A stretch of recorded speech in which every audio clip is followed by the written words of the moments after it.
천원돌파 그랜라간은 사나이들의 애니라고 불렸으며 내용도 좋지만 마음으로 봐야만 하는 애니메이션입니다. 오래전 나선왕이라 불리는 로제놈은 인류가 지상에 나오지 못하도록 수인을 통해 공포와 힘으로 지상을 통제했습니다. 그래서 대부분의 인류는 천년 동안이나 푸른 하늘과 석양이 비치는 지상을 영원히 잊은 채 지하에서 적응해 살아갔습니다. 인간들은 땅굴을 파서 집을 짓고 주어진 한정된 자원으로 생활을 했죠. 그리고 가끔 지상으로부터 시작되는 지진으로 공포에 떨었습니다. 그중 지하 마을에서 살고 있는 시몬은 유망한 굴착꾼으로 촌장에게도 인정받을 만큼 일을 잘했습니다. 그는 자신 스스로도 땅굴을 파는 걸 좋아했는데 땅굴을 파면 팔수록 마을은 넓어졌고 촌장은 시몬을 칭찬하며 뚱보 두더지 스테이크를 준 이유도 있었지만 그것보다는 보물과 같은 특별한 물건도 발견할 수 있었기에 땅굴을 파는 걸 좋아했습니다. 마을에 사는 소녀들은 두더지 시몬이라 부르며 그를 무시했지만 그에겐 모든 걸 이해해주는 카미나가 있었죠. 시몬은 그날도 평소처럼 몰래 땅굴을 파다가 조그만한 가면을 발견하게 됩니다. 그래서 시몬은 마을에서 가장 친한 형인 카미나에게 가면을 보여주려고 했죠. 하지만 카미나는 낮에 지상으로 가기 위한 탈출 작전을 벌이다가 촌장에게 막혀 감옥에 갇혀 있었습니다. 카미나 그는 어렸을 적 아버지를 따라 지붕 위 지상으로 향했을 때 분명 넓은 대지와 푸른 하늘을 본 적이 있었습니다. 하지만 그때의 카미나는 아직 어리고 용기가 없었기에 아버지와 함께 가지 못했습니다. 그래서 세월이 지나 이젠 준비가 되었기에 지상으로 향하고 싶었던 것이었죠. 하지만 주변 사람들은 지상의 존재를 아무도 믿어주지 않았습니다. 오히려 카미나를 보고 비웃었고 비아냥거렸죠. 마을 사람들은 지붕 위를 알고 싶지도 궁금해하지도 않았습니다. 그래서 그렇게 땅굴만 파다가 언젠가 지진으로 무너져 내릴 마을에서 벗어나고 싶었습니다. 먼저 간 아버지를 다시 한번 보기 위해 지상으로 가고 싶었죠. 시몬은 땅굴을 파다 발견한 가면을 카미나에게 보여주기 위해 감옥으로 가서 형과 함께 탈출하지만 때마침 순찰을 돌던 촌장에게 걸리게 됩니다. 그리고 서로 간에 팽팽한 신경전이 오고 갈 때 갑자기 지붕이 무너지게 되고 거대한 가면과 요코가 추락합니다. 그렇게 갑자기 일어난 일에 마을은 파괴되고 모두가 두려워할 때 카미나만큼은 하늘의 존재를 더 반가워했습니다. 하지만 하늘에서 추락한 거대한 감면은 호전적이었고 주변 일대를 파괴하기 시작했습니다. 물론 거대한 감면에게 결정타를 날릴 수 있었던 기회는 분명 있었지만 카미나의 패기로 인해 실패하게 되었죠. 그렇게 오히려 위험에 빠진 그들은 아까 전 발견했던 조그만 감면에게 향했습니다. 시몬은 왠지 모르게 간면을 조종할 수 있을 것 같은 느낌을 받았고 간면 앞에 섰을 땐 열쇠 또한 공명하고 있었죠. 하지만 시몬은 용기가 나질 않았고 카미나가 간면을 조종하길 바랬습니다. 그때 카미나는 알 수 없는 말을 하며 뭔가 모르게 시몬을 설득시켜 용기를 주었고 그래서 시몬은 어쩔 수 없이 간면을 조종하여 우여곡절 끝에 마을에 쳐들어온 거대한 간면을 쓰러뜨리면서 이야기는 시작됩니다. 그리고 시몬과 카미나가 내일을 향해 마을을 벗어났을 땐 그들은 처음 보는 환경에 환희했습니다. 늘 어둠만 있었던 지하와 달리 지상은 눈부시게 아름다웠죠.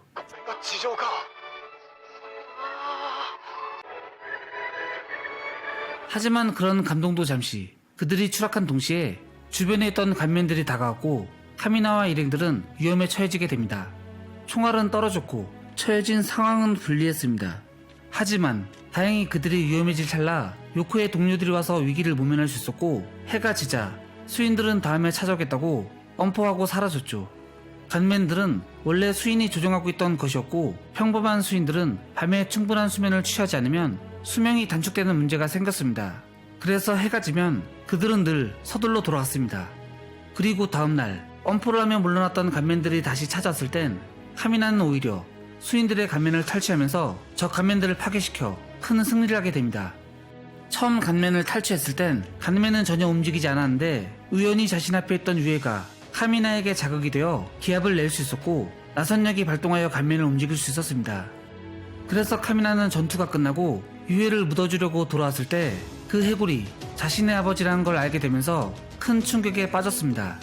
그는 아버지가 이렇게 멀리 가지도 못한 채 죽은 것도 슬펐지만 이제서야 갈 수 있는 모습이 돼서 지상으로 나와 다시 한번 아버지를 만나려고 했지만 이젠 너무 늦은 것이었죠. 하지만 카미나는 과거에 머물고 싶지 않았습니다. 오직 그에겐 미래로 향하는 내일만 있었을 뿐이었습니다. 그리고 우연히 마주쳐 마을까지 쳐들어온 강력했던 비랄까지 물리치면서 그렇게 시몬과 카미나가 만든 그랜다는 두려움 없이 미래로 나아갔습니다. 이젠 더 이상 수인들에게 쫓기는 게 아니라 그들의 기지로 쳐들어가기로 결정했고, 카미나는 사람들을 끌리게 하는 매력이 있었는지 리돈과 요코도 함께했습니다. 그들이라면 반드시 뭔가를 이룰 것만 같았습니다. 그렇게 시몬과 카미나는 불리한 상황 속에서도 일대를 지배하고 있는 수인족과 비라를 물리치며 그들의 명성은 점차 퍼져나갔고, 수많은 사람들이 카미나와 시몬을 따라 수인족들에게 가면을 탈취하여 모이게 되었고, 마침내 대그랜단이 만들어지게 됩니다. 하지만 다이간잔 전투에서 시몬의 정신적인 지주이자 형제와 같았던 카미나를 잃게 되고 큰 시련을 겪게 됩니다. 시몬은 카미나가 있어서 여기까지 올 수 있었고 지금까지 버틸 수 있었기 때문이었죠. 시몬은 자신이 카미나 형처럼 될 수 없다고 생각했습니다. 길을 잃고 카미나의 빈자리에 슬퍼했죠.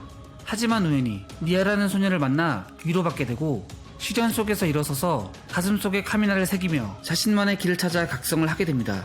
그렇게 시몬은 대그랜단을 이끌고 사천왕들마저 하나씩 무너뜨리며 마침내 인류를 지상으로 가두다시피 한 나선왕이라 불리는 로제논까지 쓰러뜨리게 됩니다.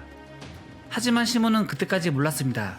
로제논 또한 한때 나선의 전사였고 은하를 지키기 위해 안티스파이럴에 대항하며 싸웠던 전사였습니다.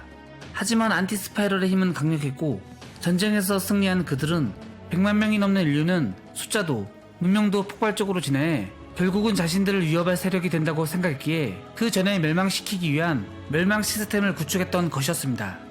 그래서 로제놈은 절망의 건태를 스스로 선택한 채 긴 세월 동안 인류를 힘과 공포로 지하로 내몰았던 것이었습니다. 원래 라젠간도 거대한 테페린도 또 간맨들 자체가 안티스파이럴과 싸우기 위한 병기였었습니다. 그리고 시몬이 발견했던 작은 간맨은 로제놈의 최종 병기 중의 하나로 나선력 발동용 코어 머신이었습니다. 그래서 지금까지 다른 머신들을 빼앗을 수 있었던 것이었죠. 로제놈은 쳐들어오는 그랜단을 보고 빛을 추구할수록 죽음이라는 운명이 기다린다고 해도 끝까지 반항하는 인류를 보고 절망했습니다. 그리고 결국 로제놈은 시몬에 의해 쓰러지면서 인류에게 숙제를 남깁니다. 月は地獄の使者となりて螺旋の星を滅ぼす. 바로 달이 지구와 충돌하여 피할 수 없는 종말이 찾아오는 것이었습니다. 그리고 영문도 모르는 대그랜다는 전투에 승리하고 기뻐했죠. 시간이 흘러 7년이 지나고 인류는 짧은 시간에 엄청난 발전을 이루었습니다. 지하에서 해방된 인간들은 지상에서 자유를 만끽했고 어제 남긴 문제보다 내일의 희망을 우선시했습니다. 그리하여 아무런 준비도 되지 않는 인류는 그 수가 100만 명이 넘자 나선 생명체 선멸 시스템이 발동되어 큰 위기를 맞게 됩니다. 그렇게 인류는 멸망이라는 절망에 위협받게 되고 아직 이루어지지 않는 체제와 서로 간의 갈등이 대립하게 됩니다. 과연 그들의 싸움은 어떻게 될까요? 지금까지 덕구였습니다. 영상 시청해주셔서 감사합니다.